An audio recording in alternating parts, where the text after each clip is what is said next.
Also, I have to say, I would have loved going to that hair salon. I'd have been in there every day because while Marjorie's upstairs suffering, everybody's just coming in and taking it turns holding the baby. You've just been hanging around holding the baby. I would have been, I've been like, I'm back for a blow dry. You could have walked off with that baby and no one would have noticed for like hours. Oh my gosh, can you imagine if there was a salon where you could go and hold a baby every time you got your hair done? Oh, Do you know, mine sometimes they've got a dog. Stanley, the dog, he's so lovely, but he had an operation, so they had to look after him all the time. So this dog, Stanley, and he comes and sits on your lap and he's gorgeous.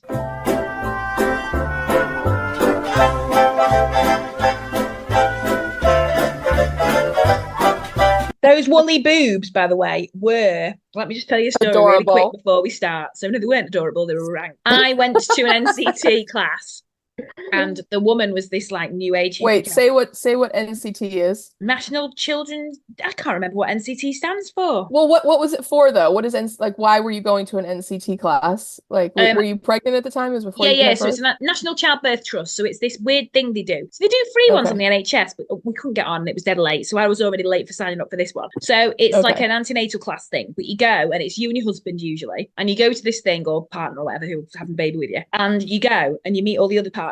And I hated it because the woman we had was like this hippy dippy. She had these woolly boobs and she was trying to show you stuff about breastfeeding, but nothing actually useful. And the first half of it was just her basically trying to get you to get to know the other couples. I'm like, I'm not here for friends. I'm here to learn about babies, right? Having babies. And it was just absolutely awful. She was just like, I just remember offending this girl because she had gestational diabetes or whatever. And I was like, said that to the crowd and she was like, I didn't want everyone to know. I was like, why have you told me? Just awful. It was just awful. And it was, anyway, at lunchtime, we'd learned nothing and we paid like loads of money to be on this course. At lunchtime, I was like, I don't want to do this. I felt really sick. I was like, I want to go home. So we lied and said that we had to go and do something. We had to go. And I was like, oh, we're going to go to the shop. And then I was just going to go. And she's like, oh, I want to go to the shop. Do you know where it is? Like, well, I'll follow you in the car. And I was like, oh, God, you're kidding. It was like a sitcom. So she joined us. Like, it was just so awful. And then my husband was like, well, there's been an emergency. We got to go. And we left. But it was just absolutely awful. Those boobs just reminded me. There's no way Valen could have, in good conscience, could have said like, okay, well, yeah, I get it. I get what you mean. Like, let me try to find you the best of a bad bunch or something. Saying that she should have done that. But what I'm saying was the advice she gave to just talk to the Turners. I think she should have said more. She should have said something different and better about why she should talk to the Turners for sure. Because it's like Magda doesn't know the Turners like Val does, you know. So I mean, right, can I just say something, you two? It's a really serious situation going on, and I've been lolling this end because you're both being very expressive with your hands, right? And Zoom has taken that for you two giving thumbs up. So on your screen, when you two are doing this big, massive, like not argument, you know what I mean, debate on here, you both got thumbs up in like emoji. I've been absolutely lolling here. Sorry, carry on. Do you know what my first thought was when she collapsed in the allotment? What? Oh, she's got lovely earrings in. Go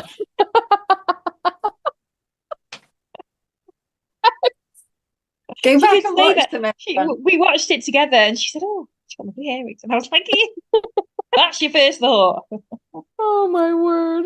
There's also a scene like this is earlier on in the episode where she's holding baby Teddy, and baby Teddy is so fat and lush, but also there's a point where baby Teddy is in a vest and it looks like it could be Fred's baby. Also, my daughter walked in on that scene, you know, when of course she did. Of course she did. She's got the most amazing timing. And she literally was like, oh, I shouldn't be watching this, mummy. And I'm like, yeah, you shouldn't. Why are you here? My daughter, yet again, comes in. She walked in while they were throwing him off the boat. And she was like, why are they being so mean? And I'm like, because he's a stowaway. And she was like, why does he have a scarf around his face? And I'm like, get out. Are you watching this after she's gone to bed? Because I feel like you need to put her to bed and then start watching. Because she's like walking in all. Oh, so she's getting out of bed and then coming in. Yes, she is, Jen. And also, this was not even just like half an hour. This was like an hour and a half after. So she'd not fallen asleep. She just had kind of been doodling around, and then she woke likes up. reading in bed. She usually sings in bed for about half an hour really loudly. Oh my word. So she has to have her nightly like get out of bed and then be told to go back into bed kind of a thing? Well, not normally. She's normally really good. She sings, then she reads a book, and then she's asleep. But yeah. the siren call of Call the Midwife just speaks to her, and she always knows when she can walk in and see like an eyeful, basically. Well, she's desperate. She likes watching bits of Call the Midwife. She likes feeling involved because now obviously she's on the podcast. She's been telling everyone she's on the podcast. But also she's desperate to watch Love Island as well.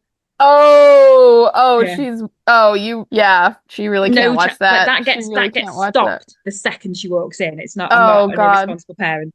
Oh my God. Yeah. Call the Midwife is like like a gentle sunlit, like the gentle rays of sunlight, like, dappling through the trees. Whereas Love Island is like literally staring at the sun with your eyes open. You know what I mean?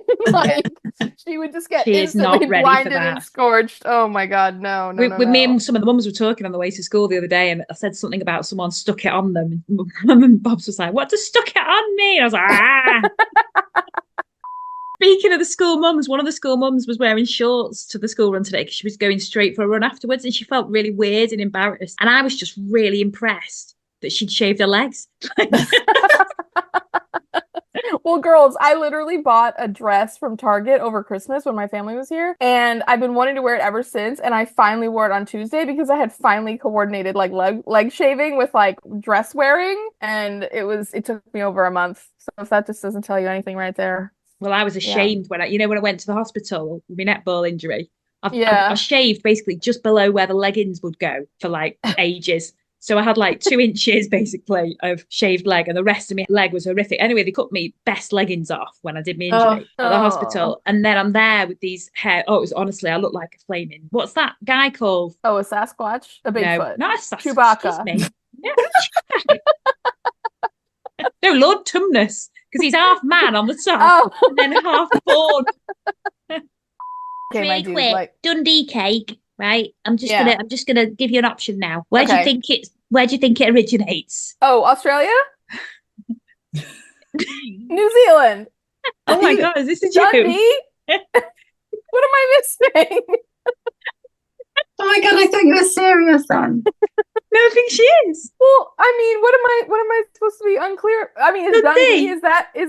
Do you know where Dundee is? Well, that's what I said Australia for. Isn't it in Australia? No, it's in Scotland. Oh, jeez. Oops. But my husband was watching it with me. Well, he wasn't watching it with me. He was on his computer next to me while I was watching it. But he said that, when she's all run down and everything, he gets at me like, he's like, "You're doing too much." And that's exactly what Tom was saying. And he was like, "That's like you." And then I was like, "She dies." And he was like, "Oh, no, that's not like you." Can I just tell the story about the time one time I rang the ambulance was because I was walking back from the shops, and I happened upon, I think he was drunk, and he collapsed on the pavement but into the road. Mm-hmm. So all the traffic had stopped. There's always a nurse around. Aww. I have to say, if ever there's a medical emergency, there's always a nurse. Anyway, I was on to the ambulance, and someone had come out of the house. There were loads of us stood around helping. So I was talking to them, and I was telling them what the ambulance, because they obviously give you instructions of what to do. And somebody who had stopped in a car was a first aider and was so outraged by what the ambulance was telling us to do that he stormed off. Wait, what? Why was he so outraged? What was the misinformation? Well, she was telling us to put him in, like, check his breathing, and he was breathing fine, but it was like, check that his tongue's not falling down the back of his throat, check his breathing, put him in the recovery position. Okay. And he was just outraged that we were going to move him. That he got in his car and he left.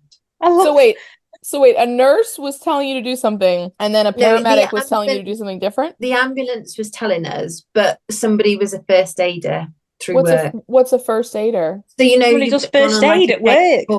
Oh, so not a medical professional, literally not just somebody who has the box of Band-Aids in their desk at work, and they were so offended that something they saw on a TV show that they thought they knew better than people who were actually medical professionals. Oh my God. Was, by the way, this first aider a man? Yes. Yes, absolutely, yes. Absolutely, yes. Did I tell you two about the time at Halloween, this Halloween? We all went out trick-or-treating. And this Halloween was weirdly, it happened on the high school's holidays. It was all around then. So all the high schoolers were all out doing trick-or-treating. Anyway, there was these like group of like, I don't know, they were like 14, about 14-year-old lads. And one of them was absolutely passed out on our route. I'm here with about 12 6-year-olds walking along with some load of the mum doing trick-or-treating. Anyway, this kid's passed out and I'm like, boys, what's going on? Are you all right? And they were like, yes, he's all, we don't know. And I was like, right. I was like, wait. I started laughing, but I shouldn't have laughed because I didn't know. Was it a legitimate like medical emergency or was he just No, he was drunk. He was drunk, Jen. Oh, okay. So I was like, okay, that's what I thought. Anything? So I was like, has he taken anything or have he drunk cider or something? And the lads were like, we've drunk something. And I was like, right, one of you, give me his phone or give me your phone and let's ring his mum. So they were like, okay, can anyone get into his phone? They were like, yeah. So I rang his mum. I said, it'll come better from me than like these boys. Yeah. So we rang his mum. I rang this poor woman. I was like, hiya, are you Callum's mum? And she was like, yeah. I was like, don't worry. I don't actually know him, but I'm on the car park at the library. he's passed out drunk. I'm really sorry to tell you this. I've just happened upon him. Can you come and pick him up? She was like, oh my God. And I was like, are any of you his brothers or anything? And they all literally scarpered and left me and another one with him. They were like, we don't even know who he is. Yeah. Oh no. Yeah, they left him. And then I caught up with the trick-or-treaters. My daughter went off with the others trick-or-treating. And then they caught up, but yeah. Did you wait until the mom got there? Yeah, of course did. I'm not going to leave him there.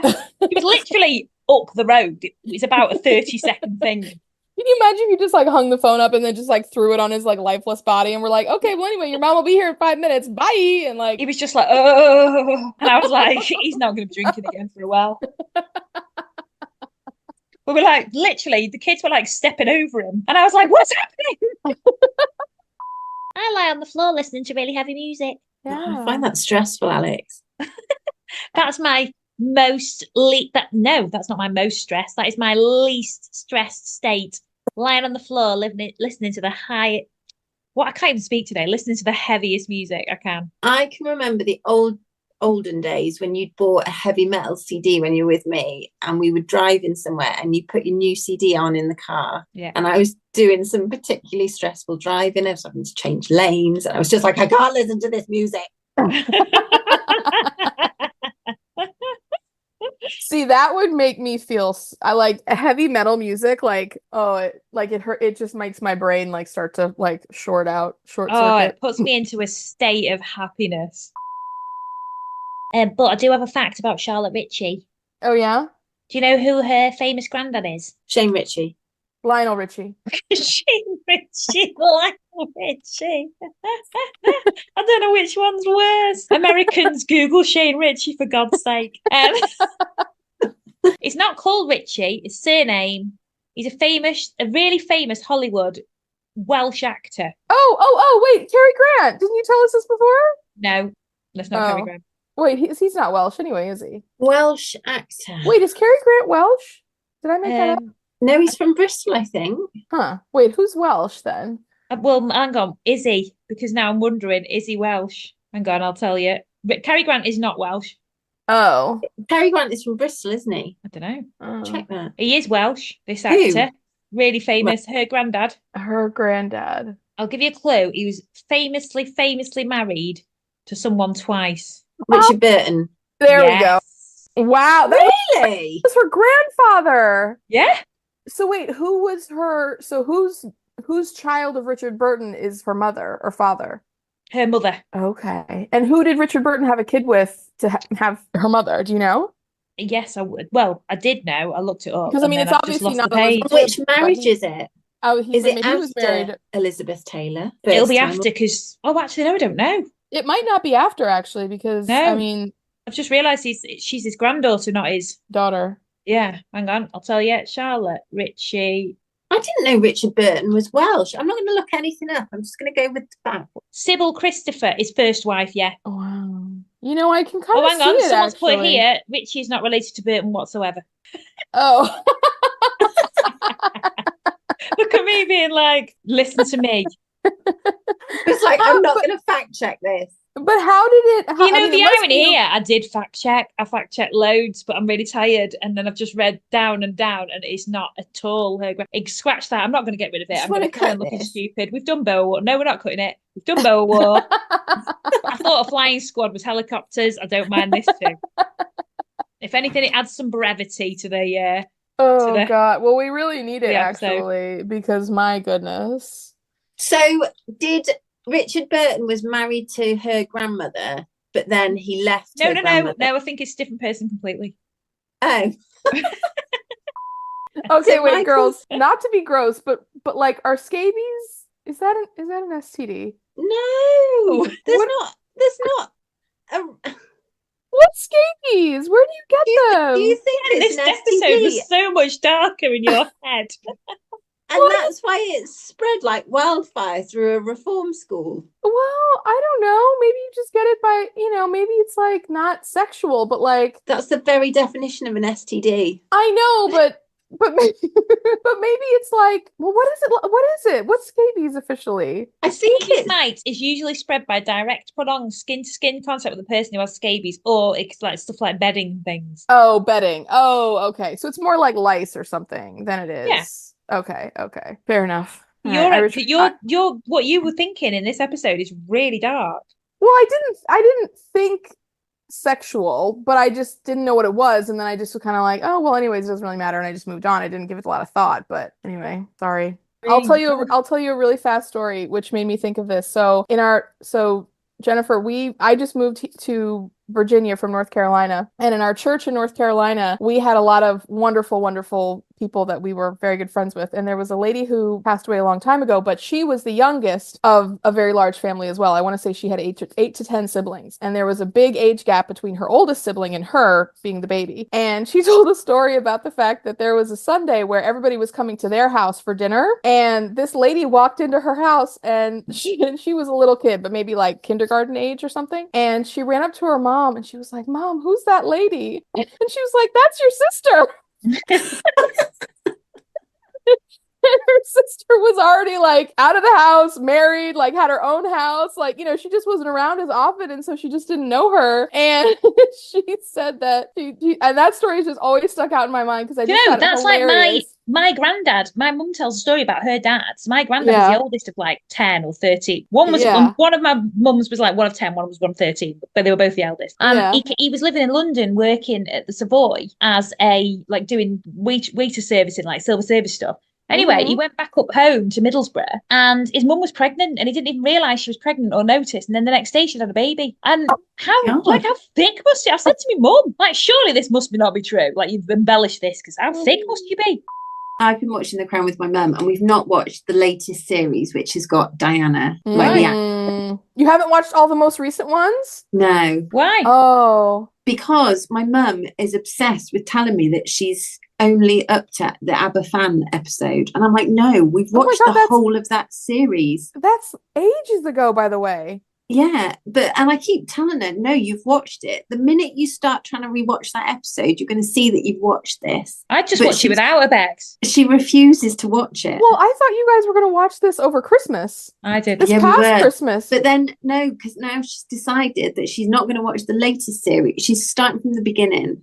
Oh, Bex, just watch it yourself, mate. Honestly. So I need to just go solo. And she's only up to Aberfan. Aberfan is like the first series, basically. She's like 3 episodes Jen, in. she's not even got round to starting again. Bex, just watch it. Watch it without her. You can say it's surprise when you watch it together in 17 months. Yeah, it's just on a to-do list. You won't remember by then anyway, so just do it. She's never gonna. Yeah, just watch it, enjoy it, and then erase it from your brain, and then you just watch it for the first time with her. Yeah. Without further ado, shall we try the listener recommended peanut butter and honey sandwich? Let's go for it. Oh, Mummy didn't cut yours very well, did she? Oh, I like this. We didn't introduce ourselves, but everyone knows who we are. Oh yeah, I'm Alex. I'm Jen. I'm Becky. I know you. My honey is from my sister-in-law's mum has got bees. Oh wow. Oh, I'm very jealous of that. You know, she has a hive that bees. Bees. People keep bees. They're called beekeepers. Bees. Buzzy bees. BEES. Bees. Yeah. And then you make them a little house, and then they grow the hive, the honeycomb. Wouldn't that do the honey? Yeah. They make the honey. Let's cut to the war. What happens in the war, Bex? She has an affair and she has a baby. A passionate intensity to their lovemaking.